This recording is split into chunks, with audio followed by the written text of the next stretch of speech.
जय गणपति महाराज की जय, गुरु महाराज की जय। हर हर महादेव, जय भोलेनाथ। 16 सोमवार व्रत कथा। मृत्यु लोक में विवाह करने की इच्छा करके एक समय श्री भूतनाथ महादेव जी माता पार्वती के साथ पधारे। वहां वह भ्रमण करते करते विदर्भ देशांतर्गत अमरावती नाम की अति रमणीक नगरी में पहुंचे। अमरावती नगरी अमरपुरी के सदृश सब प्रकार के सुखों से परिपूर्ण थी। उसमें वहां के महाराज का बनाया हुआ अति रमणीक शिवजी का मंदिर बना था। उसमें भगवान शंकर भगवती पार्वती के साथ निवास करने लगे। एक समय माता पार्वती प्राणपति को प्रसन्न देख के मनोविनोद करने की इच्छा से बोली, हे महाराज, आज तो हम तुम दोनों चौसर खेलेंगे। शिवजी ने प्राण प्रिया की बात को मान लिया और चौसर खेलने लगे। उसी समय इस स्थान पर मंदिर का पुजारी ब्राह्मण मंदिर में पूजा करने को आया। माता जी ने ब्राह्मण से प्रश्न किया कि पुजारी जी बताओ कि इस बाजी में दोनों में से किसकी जीत होगी। ब्राह्मण बिना विचारे ही शीघ्र बोल उठा कि महादेव जी की जीत होगी। थोड़ी देर में बाजी समाप्त हो गई और पार्वती जी की विजय हुई। अब तो पार्वती जी ब्राह्मण को झूठ बोलने के अपराध के कारण श्राप देने को उद्यत हुई। तब महादेव जी ने पार्वती जी को बहुत समझाया, परंतु उन्होंने ब्राह्मण को कोढ़ी होने का श्राप दे दिया। कुछ समय बाद पार्वती जी के श्रापवश पुजारी के शरीर में कोढ़ पैदा हो गया। इस प्रकार पुजारी अनेक प्रकार से दुखी रहने लगा। इस तरह के कष्ट भोगते हुए जब बहुत दिन हो गए तो देवलोक की अप्सराएं शिवजी की पूजा करने उसी मंदिर में पधारी और पुजारी के कष्ट को देख बड़े दया भाव से उससे रोगी होने का कारण पूछने लगी। पुजारी ने निसंकोच सब बातें उनसे कह दी। वे अप्सराएं बोली, हे पुजारी, अब तुम अधिक दुखी मत होना, भगवान शिवजी तुम्हारे कष्ट को दूर कर देंगे। तुम सब बातों में श्रेष्ठ 16 सोमवार का व्रत भक्तिभाव से करो। तब पुजारी अप्सराओं से हाथ जोड़कर विनम्र भाव से 16 सोमवार व्रत की विधि पूछने लगा। अप्सराएं बोली कि जिस दिन सोमवार हो उस दिन भक्ति के साथ व्रत करें। स्वच्छ वस्त्र पहने, आधा सेर गेहूं का आटा लें, उसके 3 अंग बनावें और घी गुड़ दीप नैवेद्य पुंगी फल बेल पत्र जनेऊ का जोड़ा चंदन अक्षत पुष्पादि के द्वारा प्रदोष काल में भगवान शंकर का विधि से पूजन करें। तत्पश्चात अंगाओं में से एक शिव जी को अर्पण करें, बाकी 2 को शिव जी का प्रसाद समझकर उपस्थित जनों में बांट दें और आप भी प्रसाद पावें। इस विधि से 16 सोमवार व्रत करें। तदुपरांत 17वें सोमवार के दिन पाव सेर पवित्र गेहूं के आटे की बाटी बनावें। तदनुसार घी और गुड़ मिलाकर चूरमा बनावें और शिवजी को भोग लगाकर उपस्थित भक्तों में बांटें। उसके बाद आप सकुटुंब प्रसादी लें तो भगवान शिवजी की कृपा से सब मनोरथ पूर्ण हो जाते हैं। ऐसा कहकर अप्सराएं स्वर्ग को चली गईं। ब्राह्मण ने यथाविधि 16 सोमवार व्रत किया तथा भगवान शिवजी की कृपा से रोग मुक्त होकर आनंद से रहने लगा। कुछ दिन बाद जब फिर शिवजी और पार्वती जी उस मंदिर में पधारे तब ब्राह्मण को निरोग देखकर पार्वती ने ब्राह्मण से रोग मुक्त होने का कारण पूछा तो ब्राह्मण ने 16 सोमवार व्रत कथा कह सुनाई। तब तो पार्वती जी अति प्रसन्न होकर ब्राह्मण से व्रत की विधि पूछकर व्रत करने को तैयार हुई। व्रत करने के बाद उनकी मनोकामना पूर्ण हुई तथा उनके रूठे पुत्र स्वामी कार्तिकेय स्वयं माता के आज्ञाकारी हुए। परंतु कार्तिकेय जी को अपने विचार परिवर्तन का रहस्य जानने की इच्छा हुई और माता जी से बोले, हे माता जी, आपने ऐसा कौन सा उपाय किया जिससे मेरा मन आपकी ओर आकर्षित हो गया। तब पार्वती जी ने वही 16 सोमवार व्रत कथा उनको सुनाई। स्वामी कार्तिक जी बोले कि इस व्रत को मैं भी करूँगा क्योंकि मेरा प्रिय मित्र ब्राह्मण दुखी दिल से प्रदेश गया है, हमें उससे मिलने की बहुत इच्छा है। कार्तिकेय जी ने भी इस व्रत को किया और उनका प्रिय मित्र मिल गया। मित्र ने इस आकस्मिक मिलन का भेद कार्तिकेय जी से पूछा तो वह बोले, हे मित्र, हमने तुम्हारे मिलने की इच्छा से 16 सोमवार व्रत किया था। अब तो ब्राह्मण मित्र को भी अपने विवाह की बड़ी इच्छा हुई। कार्तिकेय जी से व्रत की विधि पूछी और यथाविधि व्रत किया।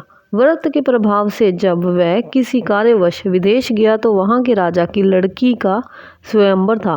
राजा ने प्रण किया था कि जिस राजकुमार की गले में सब प्रकार श्रृंगारित हथिनी माला डालेगी मैं उसी के साथ अपनी प्यारी पुत्री का विवाह कर दूंगा।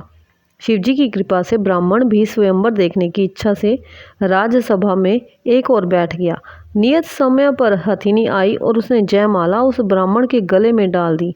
राजा की प्रतिज्ञा के अनुसार बड़ी धूमधाम से कन्या का विवाह उस ब्राह्मण के साथ कर दिया और ब्राह्मण को बहुत सा धन और सम्मान देकर संतुष्ट किया। ब्राह्मण सुंदर कन्या राजकन्या पाकर सुख से जीवन व्यतीत करने लगा। एक दिन राजकन्या ने अपने पति से प्रश्न किया, हे प्राणनाथ, आपने ऐसा कौन सा भारी पुण्य किया जिसके प्रभाव से हथिनी ने सब राजकुमारों को छोड़कर आपको वर्ण किया?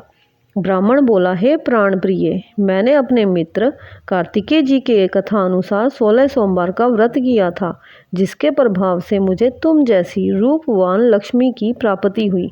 व्रत की महिमा को सुनकर राजकन्या को बड़ा आश्चर्य हुआ और वह भी पुत्र की कामना करके व्रत करने लगी।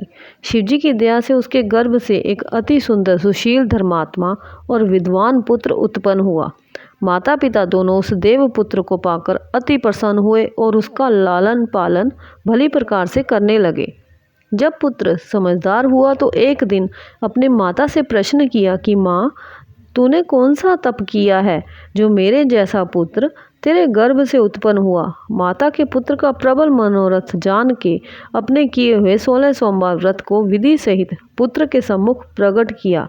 पुत्र ने ऐसे सरल व्रत को सब तरह के मनोरथ पूर्ण करने वाला सुना तो वह भी इस व्रत को राज्य अधिकार पाने की इच्छा से हर सोमवार को यथाविधि व्रत करने लगा।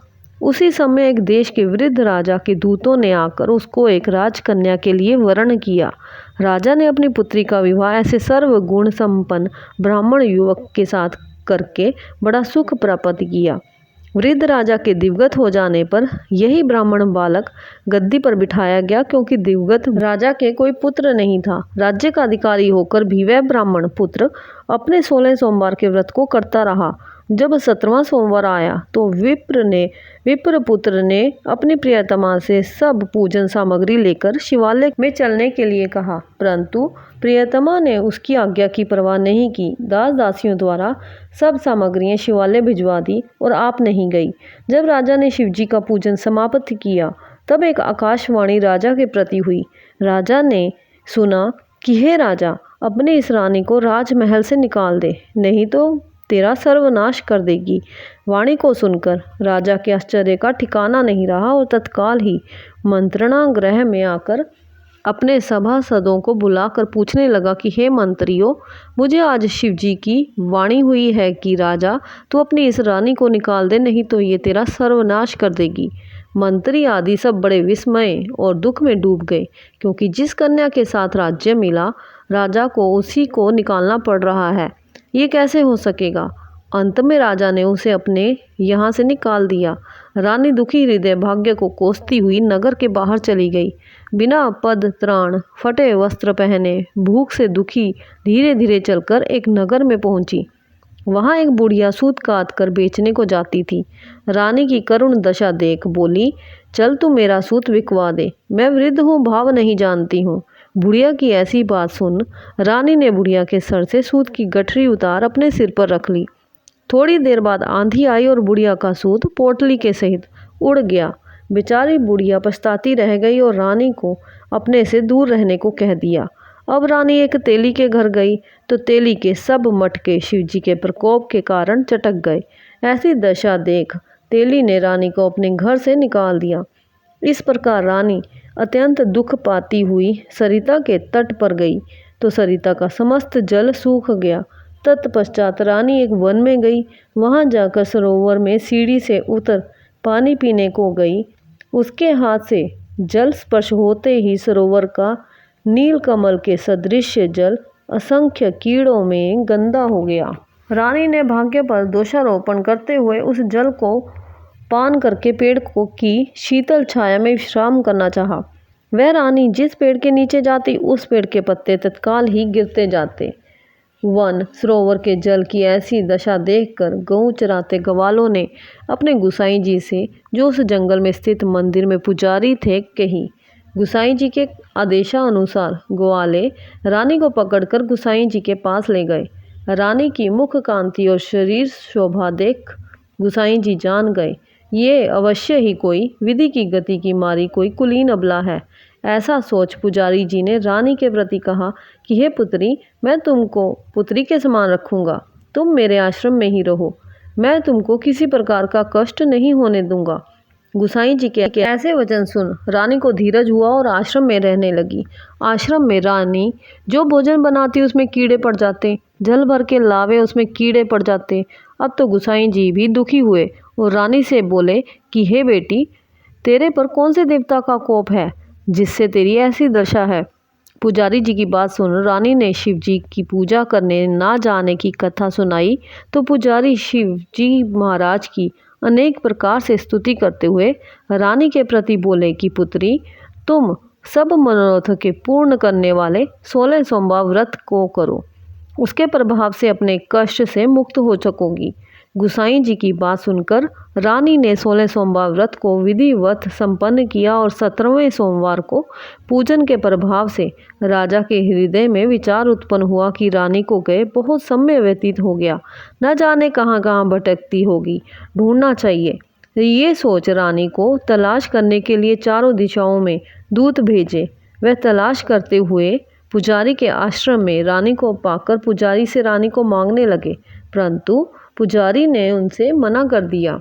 तो दूत चुपचाप लौटे और आकर महाराज के सन्मुख रानी का पता बतलाने लगे। रानी का पता पाकर राजा स्वयं पुजारी के आश्रम में गए और पुजारी से प्रार्थना करने लगे कि महाराज, जो देवी आपके आश्रम में रहती है वह मेरी पत्नी है। शिवजी के कोप से मैंने इसको त्याग दिया था। अब इस पर से शिव का प्रकोप शांत हो गया है, इसलिए मैं इसे लिवाने आया हूँ। आप इसे मेरे साथ चलने की आज्ञा दे दीजिए। गुसाई जी ने राजा के वचन को सत्य समझकर रानी को राजा के साथ जाने की आज्ञा दे दी। गुसाई जी की आज्ञा पाकर रानी प्रसन्न होकर राजा के महल में गई।